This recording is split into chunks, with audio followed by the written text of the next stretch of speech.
Bem-vindos ao canal Sejam Santos, onde vamos explorar a vida e as obras dos santos mais inspiradores da história da Igreja Católica. Nós vamos compartilhar suas histórias, seus ensinamentos e seus exemplos de virtudes, esperando que possam nos inspirar a viver de acordo com os ensinamentos de Cristo. Então, se você quer aprender mais sobre esses santos e descobrir como suas vidas podem ser caminhos que nos levam a Jesus Cristo para nós hoje, inscreva-se no nosso canal e deixe o seu like. Inscreva-se hoje mesmo, divulgue nosso canal a seus amigos e comunidades e nos ajude o nosso canal para que possamos alcançar mais pessoas na divulgação a conhecer mais a vida dos santos. Onde a santidade é uma jornada diária. Faça parte dessa comunidade de busca pela santidade.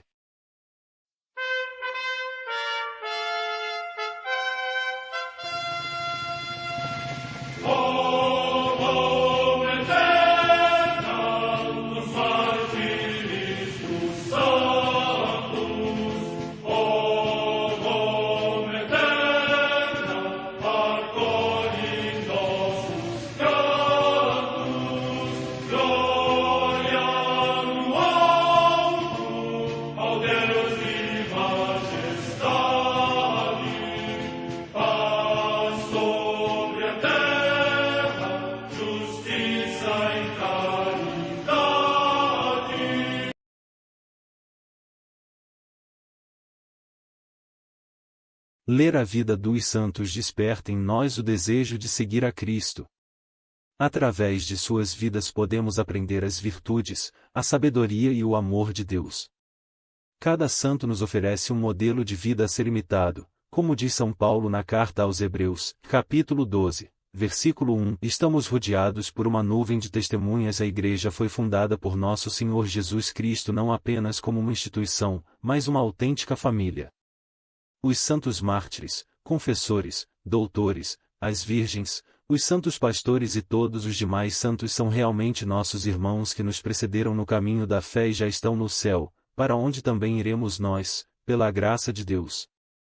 Portanto, sede santos, assim como vosso Pai Celeste é santo. Mateus capítulo 5, versículo 48.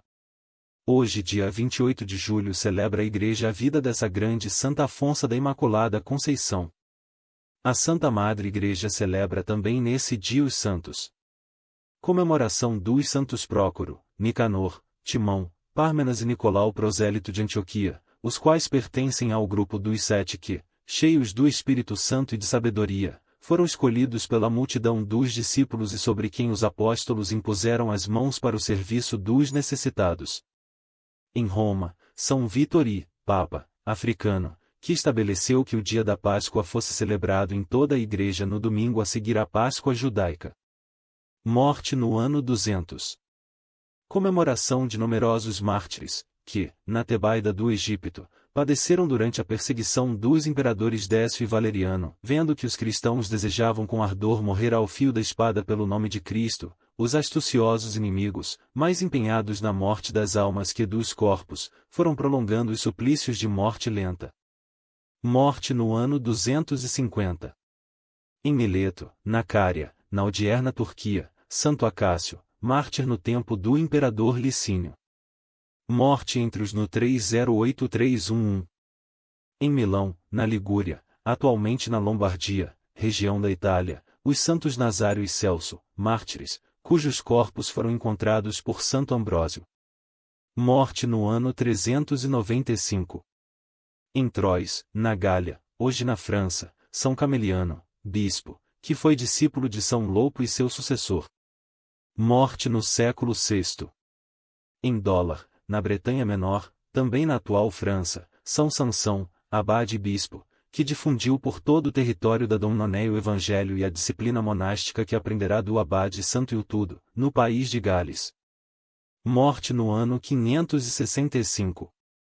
Na Suécia, São Botvido, mártir, que, de origem sueca e batizado na Inglaterra, se dedicou à evangelização da sua pátria, até que foi assassinado por um homem que ele próprio tinha resgatado da escravidão. Morte no ano 1100.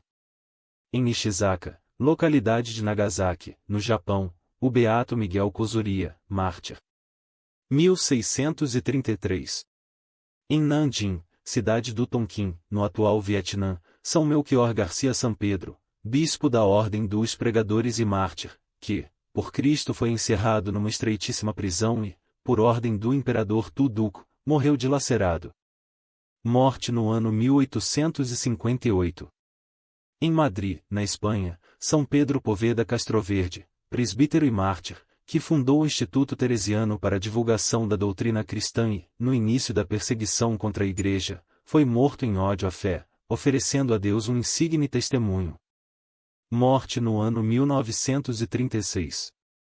Em Purroy de la Solana, local da província de Huesca, também na Espanha, os beatos Manuel Segura Lopes, presbítero, e David Carlos Maranon, religioso, ambos da ordem dos clérigos regrantes das escolas pias, mártires na mesma perseguição. Morte no ano 1936. Em Barcelona, também na Espanha, os beatos José Caseles Moncho e José Castel Kempes, presbíteros da Sociedade Salesiana e mártires, que, na mesma perseguição contra a fé, mereceram através do martírio alcançar a glória eterna. Morte no ano 1936. Em Ronda, perto de Málaga, também na Espanha, os beatos Miguel Molina de la Torre e Paulo Cabaleiro Lopes, presbíteros, Honório Hernandes Martins e João Luiz Hernandes Medina, religiosos, todos da Sociedade Salesiana e mártires, que foram fuzilados na mesma perseguição contra a Igreja. Morte no ano 1936.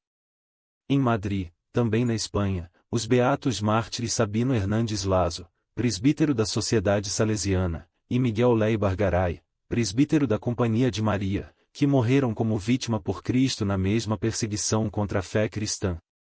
Morte no ano 1936.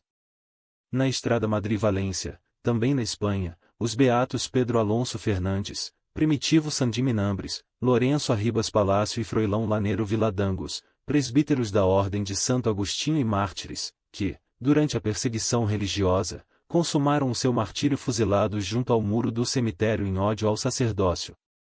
Morte no ano 1936. Em Fernancaballeros, localidade da província de Ciudad Real, na Espanha, o beato Jesus Aníbal Gomes Gomes, candidato ao sacerdócio na Congregação dos Missionários Filhos do Coração Imaculado de Maria e mártir, que, durante a perseguição religiosa, tendo vindo da Colômbia para os estudos de teologia, foi assassinado em ódio à fé e ofereceu a Deus o sacrifício perfeito com o derramamento do seu sangue. Morte no ano 1936. Em Grinon, cidade da província de Madrid, na Espanha, o beato Mário Félix Manuel José de Souza, natural de Santa Marta de Bouro, localidade do distrito de Braga, em Portugal, que, depois de ter vivido vários anos no Brasil, voltou à pátria e ingressou na congregação dos Irmãos das Escolas Cristãs, e tendo sido destinado a esta comunidade, foi preso e fuzilado pelos perseguidores da Igreja em ódio à fé. Morte no ano 1936. Em Tarragona, também na Espanha, São Jaime Hilário Manuel Barbal Cozan, religioso da congregação dos Irmãos das Escolas Cristãs, mártir, que, durante a perseguição contra a fé cristã, foi condenado à morte em ódio à Igreja. Morte no ano 1937. Vida de Santa Afonsa da Imaculada Conceição. 12 de outubro de 2008, uma época em que os cristãos sofrem uma dura perseguição na Índia, e em tantos outros países ao redor do mundo. Ana Mutatupadadatu, religiosa da Congregação das Clarissas da Terceira Ordem de São Francisco, tornava-se naquele dia a primeira santa indiana canonizada pela Santa Igreja. Ana nasceu em Kudamaloor, Arquidiocese de Changanasherry, Estado de Kerala, Índia, em 19 de agosto de 1910. Seu batismo foi feito no rito católico Sírio-Malabar. Ana Kuti, diminutivo de Ana, era a última de 5 filhos de Joseph Mariam Mutatupadadatu, em uma família católica de origem nobre. Tendo ficado órfã de mãe aos 3 meses de idade, foi criada por uma tia materna. Foi a avó materna, entretanto, que a fez descobrir a fé e o amor pela oração já em tenra idade, e aos 5 anos guiava a oração noturna, costume do rito oriental ao qual a família pertencia. Aos 7 anos Ana Kuti recebeu a primeira comunhão e comentava com as amigas: sabem por que estou tão feliz hoje? É porque tenho Jesus no coração. Sua adolescência foi marcada por graves e difíceis doenças, e pela insistência da tia a qual tinha sido confiada. Mulher muito autoritária, a tia queria que ela casasse aos 13 anos com um tabelião. Na Índia são muito comuns os casamentos programados por familiares sem que os noivos participem da decisão. Porém seu coração já estava entregue a Deus, queria tornar-se religiosa. Após ter lido a história de uma alma, Ana se orientava com firmeza a dedicar sua vida por inteiro a Jesus Cristo, a exemplo de Santa Teresinha de Lisieux. Ao concluir que se tornando parcialmente desfigurada nenhum homem se interessaria por ela, Ana chegou a colocar o pé sobre brasas incandescentes queimando-se gravemente. Resultado, sua tia desistiu de casá-la. O encontro com o padre James Murikin mudou a sua vida. Ele introduziu-a na espiritualidade franciscana e ajudou-a a ingressar no noviciado das Clarissas Franciscanas de Barananganam, em maio de 1927. De saúde delicada, perseverou em sua vocação e após muitas dificuldades pôde emitir sua profissão perpétua em 2 de agosto de 1936, tomando por nome religioso Afonsa da Imaculada Conceição, uma homenagem a Santo Afonso de Ligório, cuja festa era comemorada naquele dia. Um dos maiores sofrimentos enfrentados por Irmã Afonsa foi o desejo de suas superioras de que ela voltasse para casa, pois sua delicada saúde era considerada um obstáculo para a vida religiosa, mas esse problema foi superado pela intercessão divina. A despeito de suas limitações físicas, Irmã Afonsa deixou escrito: para cada pequena falta pedirei perdão ao Senhor e expiarei com uma penitência, sejam quais forem os meus sofrimentos, não me lamentarei jamais, e quando tiver de enfrentar qualquer humilhação procurarei refúgio no Sagrado Coração de Jesus. Durante um ano ensinou em Vacacadu, porém a tuberculose que padecia há anos a impediu continuar ensinando.